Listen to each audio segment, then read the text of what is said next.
el creyente y sus frutos. Y estamos en el Sermón del Monte, en el capítulo 7, y estamos en el verso 15. Sermón del Monte, capítulo 7, verso 15, y nos vamos hasta el verso 20. El título es El creyente y sus frutos. Les he dicho en estas semanas introductorias que hemos estado hablando del Sermón del Monte, que el Sermón del Monte han dicho los teólogos de todo el mundo que es la Biblia en miniatura. Lo que está diciendo es que si usted aplica, vive, conoce el Sermón del Monte, usted está viviendo el cristianismo. Usted no tiene que ir de más lejos. Viva el Sermón del Monte y usted está viviendo el cristianismo. Y Jesús lo dejó para sus discípulos. Ya lo explicamos que no es para las multitudes, sino que es para los que somos sus discípulos, para los que le caminamos a Jesús. Y entonces ahí están todas las enseñanzas que Jesús, es un sermón más largo que ha explicado Jesús, y sencillamente cada palabra que ustedes tomen del Sermón del Monte es aplicable para nosotros, y tenemos que orarle al Señor para que nos ayude a ponerla en práctica. Versículo 15. Cuídense de los falsos profetas, vienen a ustedes disfrazados de ovejas, pero por dentro son lobos feroces.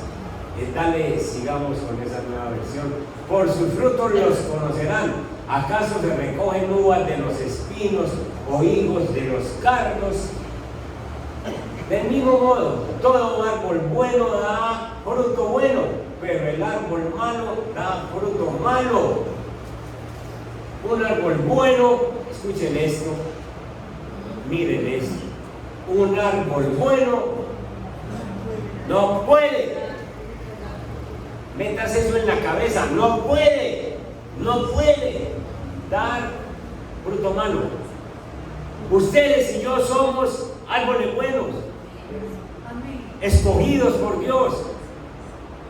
Dios se tomó el tiempo para escogernos. Nosotros somos árboles buenos, por lo tanto debemos dar fruto bueno, porque no puede de ninguna manera un árbol bueno dar fruto malo, y un árbol malo tampoco se puede esperar que dé fruto bueno. Todo árbol que no da buen fruto, entonces se corta y se arroja al fuego. Hay un último versículo. Entonces, la palabra es clara con esto. El verso 20 dice: así que por sus frutos los conoceréis. Así que por sus frutos los conoceréis. La afirmación por sus frutos los conoceréis es una perla preciosa que Jesús suelta en medio de este Sermón del Monte para decirnos a nosotros: ¿quiere saber si usted es un buen cristiano? ¿Quiere saber si los que están a su alrededor son buenos cristianos? ¿Quiere saber si sus líderes, si sus pastores son buenos cristianos? No vayan muy lejos. Por sus frutos los conoceréis. Por sus frutos los conoceréis, por lo que están haciendo, por la forma en que se expresan, por la forma en que actúan. Por sus frutos los conoceréis. Este capítulo 7 del Sermón del Monte es el final del Sermón del Monte, pero es precioso porque en cada versículo el Señor nos da una preciosa enseñanza acerca de cómo nosotros podemos identificarnos y cómo podemos identificar a otros si estamos viviendo el cristianismo. Jesús siempre ilustró con lo que había a su alrededor, ilustró las enseñanzas. Jesús habla mucho de las viñas. ¿Qué es una viña? Es una planta que produce uvas, ¿cierto? Y también hablo mucho de las higueras. ¿Qué es una higuera? que produce los higos, son árboles, plantas de la economía israelita. Ahí no había mucho. Mejor dicho, si Jesús estuviera en Antioquia, ¿hablaría de qué? Del café, de los aguacates, de los bananos. Sí, así es. Y entonces, allá está hablando de lo que realmente ve a su alrededor. Cuando un agricultor sembraba una viña, ¿qué estaba esperando al sembrar una viña? Uvas. Y entonces él sabe que dentro de unos pocos meses o años iba a recoger uvas. Cuando un agricultor sembraba higueras, estaba esperando recoger higos. Cuando aquí en Antioquia una persona, un agricultor llega y compra una tierra y le siembra café, ¿qué espera recoger? Café dentro de 2 añitos. Voy a tener una cosecha de café. Si siembra plátano, bien, espera recoger plátano. Y si siembra café y esa matica pasan 2 años y no se le ven florecitas, ¿qué hace? La corta. Y dice, no sirvió, no echó nada, no hubo cosecha. Sencillo es estas enseñanzas que el Señor nos da. También es inútil que uno piense ir a buscar naranjas en un zarzal, en una mata de zarza. Uno dice, ahí no encuentro nada, porque esta zarza no produce naranja, ¿cierto? Entonces no podemos ir a buscar sabiduría en alguien que no conoce la palabra, en alguien que no se mete con Dios. Dios creó arbustos, cardos y espinos que no producen fruto, pero escogió otros árboles que sí dan fruto, tienen la capacidad de producir fruto. Y ahí, con esa ilustración, nos venimos donde nosotros, no los que no vinieron al culto, sino los que estaban aquí. Y nos vamos para Juan 15, verso 16.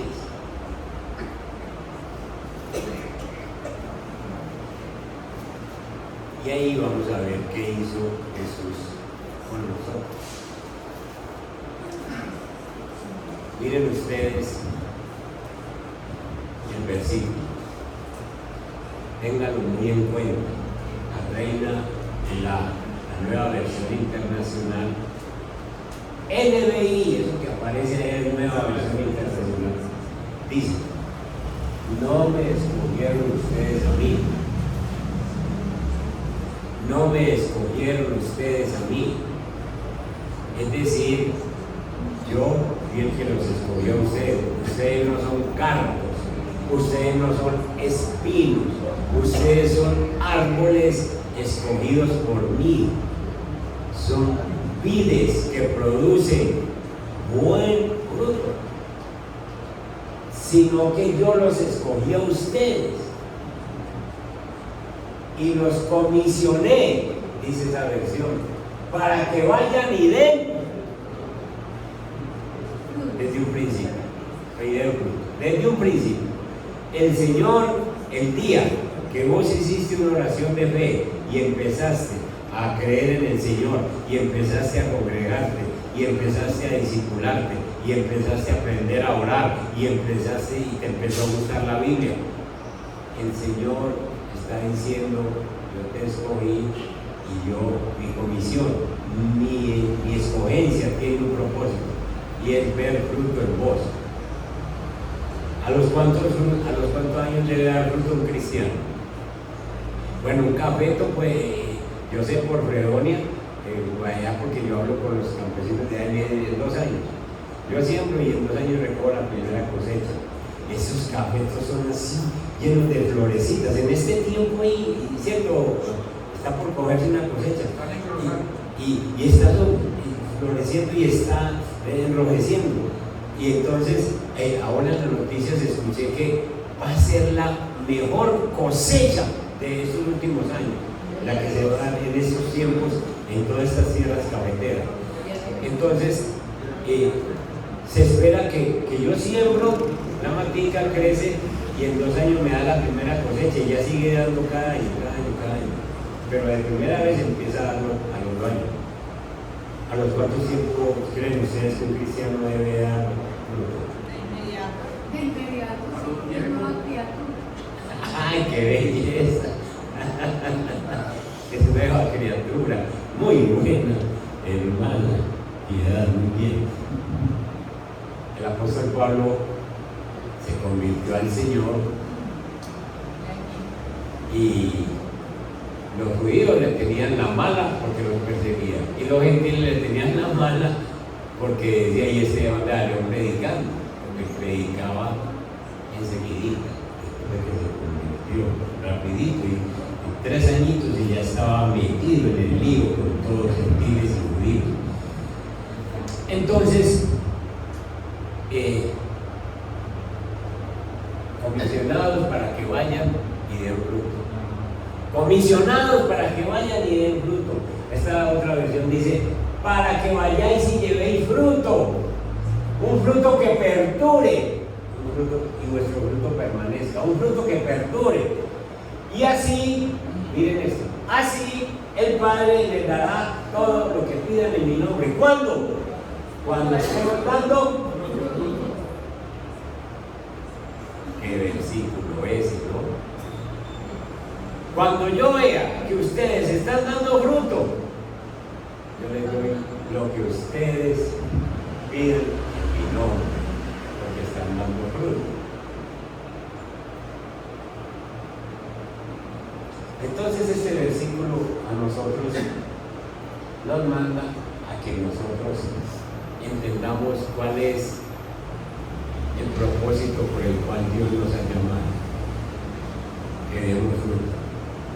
Y en el Sermón del Monte el Señor, acuérdense que es la forma de vivir el cristiano, el Señor dice, bueno, yo necesito que ustedes se les vea el fruto y que aprendan a identificar el fruto en otras personas, para que ustedes deciden si lo siguen, si les creen o si no les creen. Sencillamente es identificando ese fruto. En nuestras vidas se tiene que ver el fruto en cada acción, en las palabras, en lo que hay en nuestro corazón. Cuando usted y yo no éramos cristianos, el fruto que se podía esperar no era bueno, porque eran muy malos árboles y entonces dábamos fruto malo. Sencillamente palabras soeces salían de nuestra boca. ¿Se escucharon bien que salían? ¿Se escucharon bien? Salían. No deben salir ahora. Y si están saliendo, es hora de que tú digas qué fruto estoy dando, qué está pasando conmigo, y es hora de que arreglen las cosas con el Señor. Y entonces, en un tiempo, los que no éramos cristianos, sencillamente salía fruto malo de nosotros. Salía fornicación, salía adulterio, salían robos, salían situaciones que afectaban sencillamente a los demás, a la familia, porque teníamos corazones malos. Teníamos corazones malos. Y un corazón malo produce frutos malos. ¿Qué quiere un ladrón? ¿Qué puede dar un ladrón? Se apuesta pensando en cómo robar mañana, porque es el único fruto que puede, porque es un ladrón. Un violador es pensando cómo mañana hace otro daño, porque es el fruto que hay en su corazón. ¿Sí? Un adúltero también es pensando cómo engaña a su esposa mañana, porque es el fruto de su corazón. Y entonces es muy difícil conocer el fruto que sale de una persona, ¿no? No, por sus frutos los conoceréis. Sencillamente viendo lo que sale de ellos. Cuando nosotros, por el poder del Espíritu Santo, nos arrepentimos de nuestro pecado y recibimos a Jesús como nuestro Señor y como nuestro Salvador, ocurre un cambio en nuestra vida. Y entonces el Señor tiene que hacer una operación en nosotros, que es un cambio de corazón. Vayan conmigo a Hechos capítulo 2, el verso 38. Allí está Pedro predicando su primer sermón y está con los judíos sencillamente hablándoles y diciéndoles qué es lo que tienen que hacer. Leamos desde el verso 36. Pedro está predicándole a sus compañeros judíos: sepa pues ciertísimamente toda la casa de Israel que a este Jesús, a quien vosotros crucificasteis, Dios le ha hecho Señor y Cristo. Oiga, qué palabra tan dura la que se tira Pedro ahí. Reúne a un público y les dice: ustedes crucificaron a Jesús. Uno dice: ¿y yo qué tengo que ver? Y a esta hora nos predican a nosotros eso: ustedes crucificaron a Jesús. Y yo acabo de estar allá, pero por mi pecado crucificamos a Jesús, ¿cierto? Y entonces Pedro no se guarda nada, sino que les dice las cosas tal y como son. Verso 37. Al oír esto, se compungieron de corazón y dijeron a Pedro y a los otros apóstoles: varones hermanos, ¿qué haremos? Pedro les dijo: arrepentíos, cambio de dirección, y bautícese cada uno de vosotros en el nombre de Jesucristo para perdón de los pecados, y recibiréis el don del Espíritu Santo.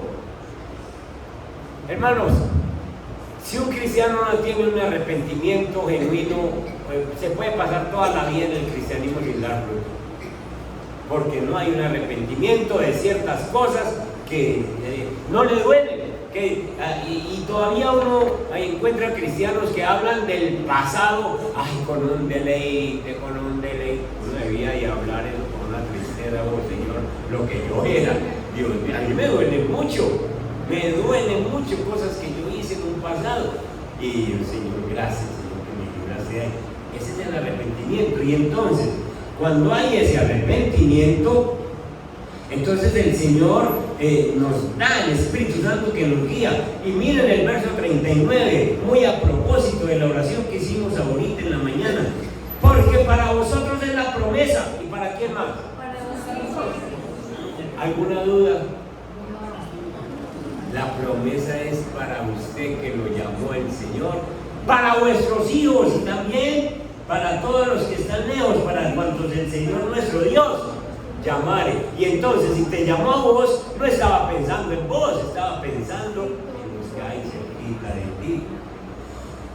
Bien, y entonces Pedro les dice: hay que arrepentirse, porque cuando hay un arrepentimiento, entonces el Señor cambia nuestros corazones. Cambia nuestros corazones. Vayan conmigo a Ezequiel capítulo 36 para que vean la operación de corazón que el Señor nos hace a todos, para que al fin podamos dar fruto bueno. En el versículo 24, 37, 24. Los sacaré entre las naciones, los reuniré entre todos los pueblos y los haré regresar a su propia tierra. Verso siguiente, el 25. Esparciré o los rociaré con agua pura. ¿Cuál es esa agua pura? La palabra de Dios es con la que nos rocía, Órele al Señor en sus oraciones: Señor, rocía el agua limpia de tu palabra sobre ese esposo, sobre esos hijos, rocía el agua limpia, porque es lo único que nos va a limpiar. Y entonces el Señor dice: esparciré sobre vosotros agua limpia y seré limpiados. ¿De qué? De todas vuestras inmundicias y de todos vuestros ídolos os limpiaré. A nosotros nadie nos iba a quitar esa idolatría si no era el agua limpia de la palabra. A nosotros nadie nos iba a purificar si no era el conocimiento, la verdad de la palabra que entra en nosotros y nos lava. Y si no, a esta hora nosotros estábamos todavía persiguiendo y adorando los ídolos con los que nos criaron.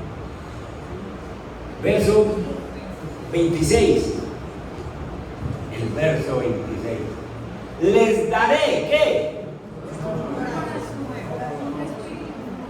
Primero, ¿qué nos dará? Porque el corazón que teníamos no producía frutos malos.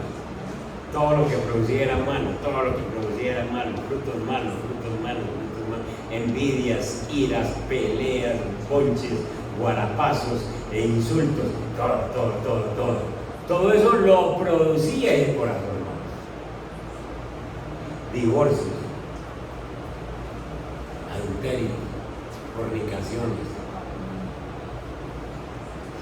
La lista es grande. Todo eso éramos nosotros, dice Corintios, todo. Pero ahora somos nosotros. Y entonces el Señor dice: les daré un nuevo corazón. Les daré un corazón nuevo. Y miren, y pondré, y les infundiré un espíritu nuevo. Miren que este espíritu es con E minúscula, porque es una forma de pensar. Es una forma de pensar, un espíritu nuevo en nosotros, una forma de pensar nueva. Les quitaré ese corazón de piedra que ahora tienen y les pondré un corazón de carne. Eso lo dice el Señor con usted y conmigo. Pero mire el versículo que sigue, el 27. Y pondré dentro de vosotros, ¿qué? ¿Y ese espíritu cuál es? Es el espíritu con el mayúscula, es el espíritu de Dios sobre nosotros. Y infundiré mi espíritu en ustedes y yo haré que sigan mis preceptos y obedezcan mis leyes. Nosotros estamos aquí porque Dios nos dio un Espíritu Santo nuevo, porque Dios nos dio un corazón nuevo, porque Dios nos escogió para que demos fruto. Y entonces es hora de que nosotros digamos: bueno, Señor, esta elección que usted ha hecho tiene que notarse y tenemos que dar fruto. Amén. Entonces, hermanos, Él cambia nuestros corazones para que podamos dar fruto bueno. Yo no sé cuánto tiempo llevas en el cristianismo, no sé. Lo que sí sé es que a esta hora, en usted y en mí, no puede dar fruto malo. Porque acabamos de ver un versículo también que un árbol bueno, ¿cuál es la frase? No puede.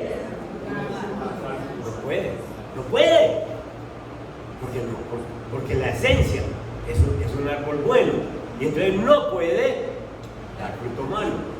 Y un cristiano con un corazón nuevo, puesto por Dios y con el Espíritu de Dios dentro de él, no puede dar fruto malo.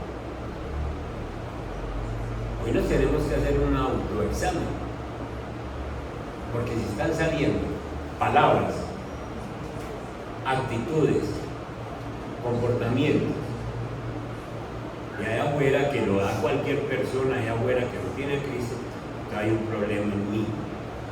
Y ese problema no es que Dios se haya equivocado en la escogencia, sino que yo no estoy trabajando en lo que Dios me llamó.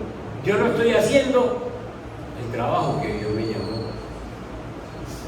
Entonces no es problema de Dios. Dios no equivocó al escogerte, sino que vos te has quedado, te has relajado y no estás trabajando. No te estás congregando lo suficiente, no estás estudiando, no estás orando, has mermado las cosas con Dios y no te estás alimentando de Dios. Y entonces, por no alimentarte de Dios, el fruto se retrasa. Vuelva y coja la ilustración. Siembre un naranjo, no le eche abono, manténgalo sencillamente descuidado, no le eche agua. ¿Algún día va a comer naranjas? De ninguna manera. No va a dar fruto. El fruto Dios quiere que se note en nosotros, que se note.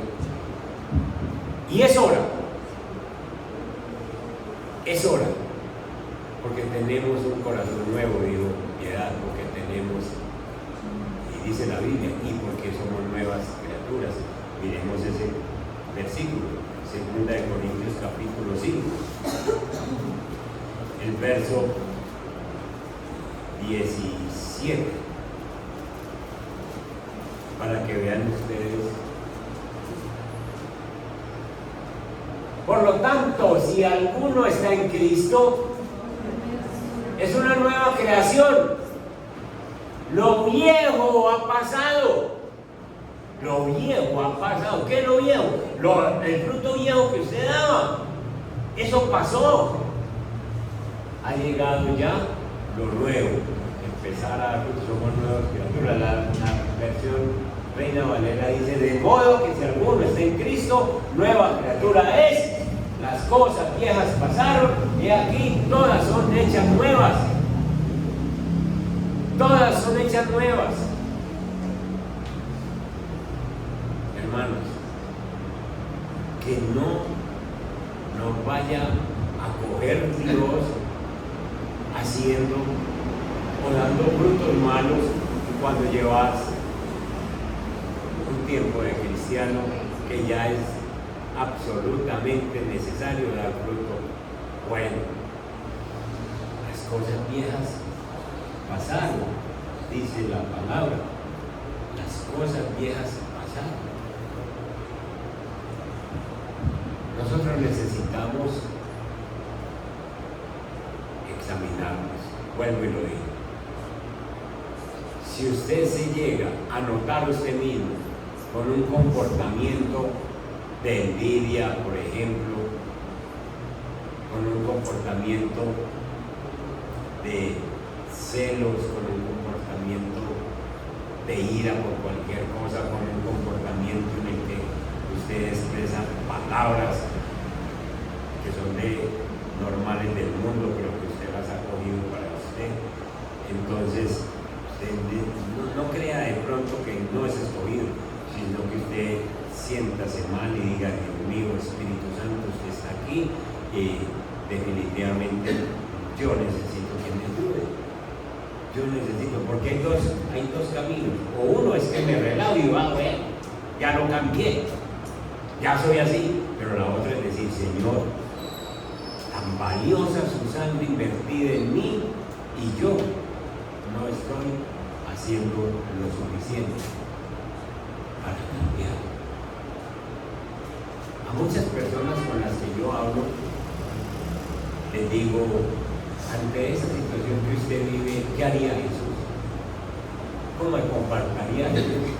Y nada más mirando cómo se comportaría Jesús, nosotros tenemos que tener un cambio que definitivamente no lo tenemos que dar para que pase más tiempo.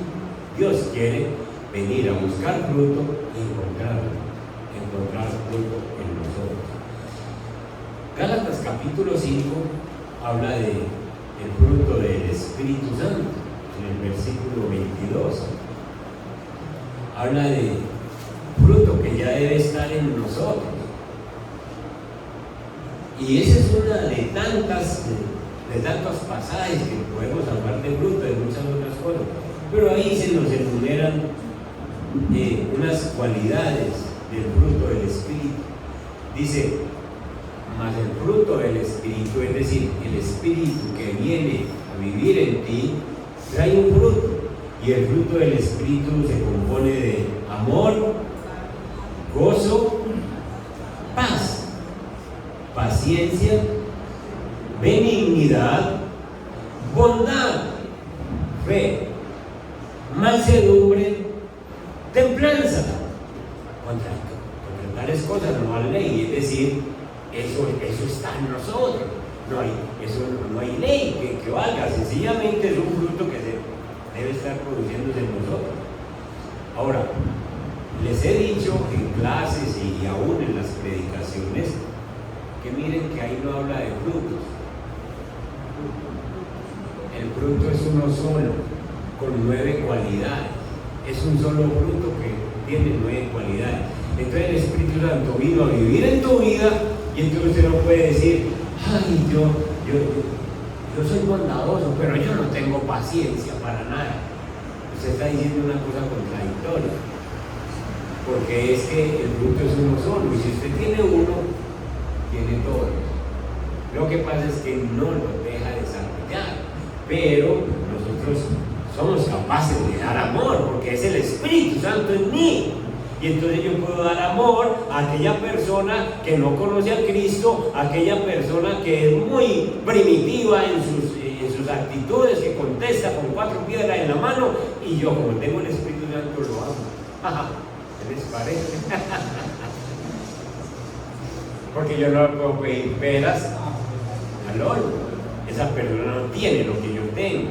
De ahí que yo les he dicho una y otra vez en las predicaciones, ¿cómo es posible que usted con el Espíritu Santo se agarre a alegar con una persona que no tiene el Espíritu Santo?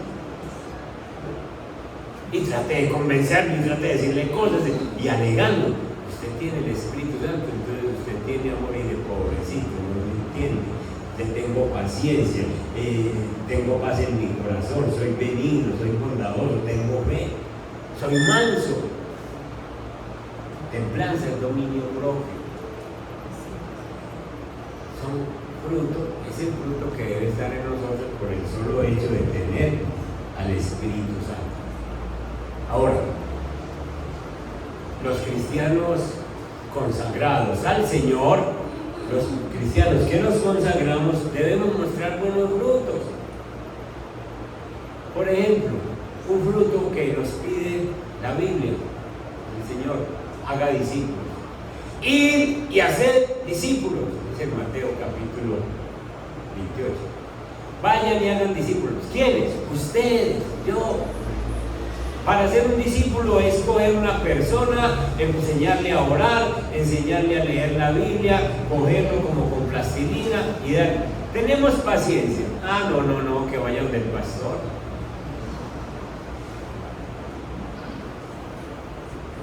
Y pensamos que no estamos para ser discípulos, cuando el Señor nos ha dicho: yo los he escogido, yo a ustedes, no ustedes a mí, para que ustedes vayan y den mucho fruto. Y uno de esos frutos es haga un discípulo. ¿Qué tal si usted empieza a orar por una persona y empieza a decirle: venga, yo oro por usted, ¿cuál es su problema? Venga, la Biblia dice, y empieza sin decirle más nada. Lo que nosotros hacemos es que sencillamente le digo: venga, vean, esta es la iglesia cristiana, vaya allá. No, eso no, es escogerlo y llevarlo. A lo último le dice: si quiere, usted lo que me dice es congregarse, vaya a la iglesia, pero ya lo hizo, ¿sí? Entonces, hermanos, esa es una forma de hacer discípulos. Ahora, otra forma de uno mostrar que está dando frutos, Romanos capítulo 12 dice, habla de los dones. Romanos capítulo 12 está hablando de los dones que Dios nos da. Dios a nosotros nunca nos soltó como vacíos, como que usted no tiene nada, como que usted no tiene con qué trabajar. Miren el verso 4, desde el verso 4 hasta el 8. Dice: pues así como cada uno de nosotros tiene un solo cuerpo con muchos miembros y no todos estos miembros desempeñan la misma función, es decir, el cuerpo tiene muchos miembros y todos los miembros tienen diferente función y todos los miembros los necesitamos. Los ojos se necesitan, las dos manos se necesitan, los oídos se necesitan. Usted nunca ha encontrado la mano izquierda peleando con la derecha. No. Ni tampoco encuentra la nariz peleando con los ojos, de ninguna manera. ¿Usted por qué está atravesada ahí? No me dejan. No. Sencillamente, todos somos del mismo cuerpo. Dice: también nosotros, siendo muchos, formamos un solo cuerpo en Cristo y cada miembro está unido a todos los demás. Sigamos. Todos tenemos dones diferentes según la gracia que se nos ha dado. Si el don de alguien es el de profecía, que lo use en proporción con su fe. Aquí profecía no es adivinanza, no es profetizar. Aquí profecía es predicar la palabra. Entonces, si usted tiene ese don, ¿por qué no lo hace entonces? Si es el de prestar un servicio, personas que el Señor les pone el don del servicio. Aquí hay un personal que llega y me dicen, pastor, venga yo trapeo, venga yo arreglo eso, venga yo pongo eso allí, venga yo le ayudo con eso. El don de servicio, que lo preste. Si es el don de enseñar, que enseñe. Si es el don de animar a otros, que los anime. Si es el don de socorrer a los necesitados, que dé con generosidad. Si es el de dirigir, que dirija con esmero. Si es el de mostrar compasión, que lo haga con alegría. Es decir, Dios a todos nosotros nos ha dado dones y talentos para que nosotros podamos servir y hacer en la obra de Él lo que se necesita. A mí no me llenó de dones. Una sola persona no le puso todos los dones, sino que los puso en la iglesia, para que todos hagamos alguna cosa. Y entonces, ¿cuándo estoy dando fruto espiritual? Cuando me dispongo a usar ese don que Dios me dio. Ese don que Dios me dio. Cuando la iglesia empezó allá en aquel otro lado, yo predicaba. A la hora de recoger la ofrenda, miraba y la gente, 4 o 5 que habíamos, les daba como temor, entonces yo recogía la ofrenda. Y entonces yo hacía muchas cosas. Venían 2 o 3 niños a clase y yo les decía, háganse en un rinconcito y escuchen. No había quien diera clase, pero el Señor fue añadiendo maestras, fue añadiendo profesores, fue añadiendo personas que iban a predicar, añadiendo personas que vayan y hagan las misiones, añadiendo todo. Porque el Señor añade en la iglesia las personas y a ellos les capacita con los dones que les ha dado, los talentos, para que los pongan a servicio. Eso es dar fruto, dar fruto. Cualquier cosa que el Señor lo ponga a hacer en la iglesia es válido y Él no le va a exigir más, sino que lo pone a hacer. Entonces, sencillamente, es hora de que nosotros mostremos que el sermón del monte es válido para nosotros y que damos fruto. Terminemos diciendo la clave para dar fruto en la vida cristiana. Clave para dar fruto en la vida cristiana. Pues ya sabemos que sencillamente si una planta no está dando fruto para lo cual se estableció, entonces hay que cortarla, hay que arrancarla. Pero el Señor nos dijo cómo es que damos fruto. Capítulo 15 de Juan, el versículo 4 y el 5. Esa clave se la aprenden para que podamos dar fruto. Capítulo 15 de Juan, el verso 4 y el 5. Ahí hay un verbo que repite Juan muchas veces y ese verbo es permanezca. Miren el verbo permanece. Permanezcan en mí. No les está diciendo permanezcan en la iglesia o no. En mí. Permanezcan en mí y yo permaneceré en ustedes. Así como ninguna rama puede dar fruto por sí misma, sino que tiene que permanecer en la vid, así tampoco ustedes pueden dar fruto si no permanecen en mí. Claro, contundente. ¿Quieren dar fruto? Hay que permanecer en Cristo. ¿Quieren que ese fruto sea notorio? Hay que permanecer en Cristo. Y esto de permanecer en Cristo nos lo ilustra el Señor diciendo: una rama debe permanecer firmemente unida al tronco para mantenerse viva. Miren un árbol fructífero, digamos un árbol de mango. Está lleno de flores y de manguitos pequeños que apenas están biches y creciendo. Pero de pronto por algún accidente esa rama se quiebra y los manguitos quedan ahí colgando. ¿Qué pasa? Eso no llega más de ahí. Eso se mueve, eso se seca, porque la rama no está conectada al árbol. Tiene que permanecer firme. Así nosotros como discípulos de Cristo debemos permanecer firmemente conectados a Él para seguir siendo espiritualmente productivo, para seguir produciendo fruto diario. Cuando nosotros descuidamos nuestra vida espiritual, por ejemplo, ignoramos la palabra. Ahí está en el escaparate. ¿Tiene Biblia? Sí, ahí está. El diablo muchas veces, ¿para qué va a leer? ¿Para qué va a leer? No tiene tiempo, mire la hora que es. Cuando ignoramos la palabra, cuando nuestra oración es casi nunca, sino cuando estoy aquí ahorcado, cuando tengo un problema o alguna situación y mi oración no es fluida, cuando mi oración es como por salirme del paso, no, bueno Dios, usted sí exige que uno ore, Dios mío, ayúdeme a mí, ayúdeme a mi casa, si quiere. Cuando la oración se va volviendo simple, cuando usted no permite que el Espíritu Santo le examine su vida, porque el Espíritu Santo le examina su vida y lo hace sentir triste a usted. Ya que vaya, cometí eso, no, que no diga nada. Entonces usted no permite que el Espíritu Santo le examine su vida. Cuando a usted le está pasando eso, que ni ora, ni se congrega, ni tiene ganas de nada, es una rama que se quebró.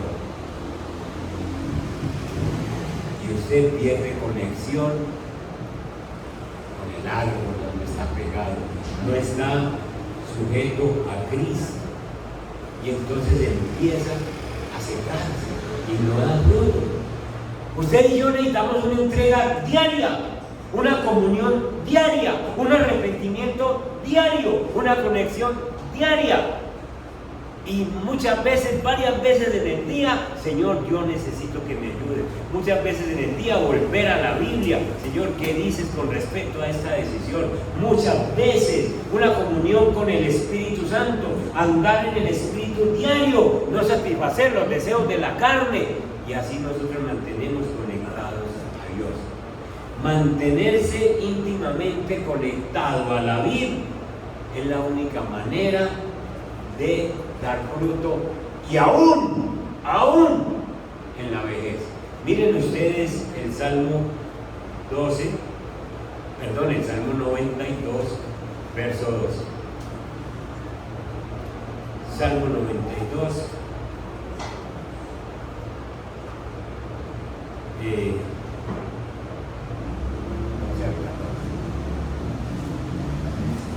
Dale hasta el verso 13 y 14.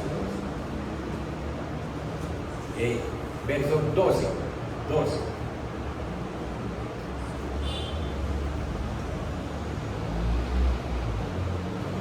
Como palmeras florecen los justos, como cedros del Líbano crecen. El verso que sigue. Plantados en la casa del Señor, florecen en los atrios de nuestro Dios. Miren esa belleza. Aún en su vejez darán fruto. Siempre estarán vigorosos y lozanos. Aquellos que creen que no, yo ya estoy viejito, yo ya te voy a dar.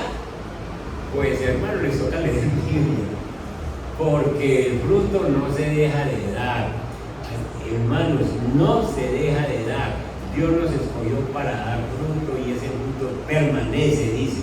Y entonces dice, bájate el versículo, aún en su vejez darán fruto. Aún en su vejez. fructificarán y estarán vigorosos y verdes. Es decir, mientras más nosotros nos mantengamos conectados con el Señor, entonces el fruto va a estar saliendo, va a estar fluyendo. Y puede que uno esté viejito y en la cama, pero esa sabiduría no se ha ido. Esa sabiduría ahí está para dar un consejo, para dar una palabra sabia a una persona que se le acerque a uno, porque sigue dando fruto aún en la vejez. Entonces aquellos que piensan que el fruto no se da sino en cierta edad, están equivocados. La Biblia dice que si permanecemos en Cristo, nosotros daremos fruto siempre, hasta la muerte. Amén. Amén. Entonces la clave es permanecer. Pidámosle a Dios que nos ayude a permanecer en Cristo. Póngase en pie, oramos y le damos gracias al Señor. Amén.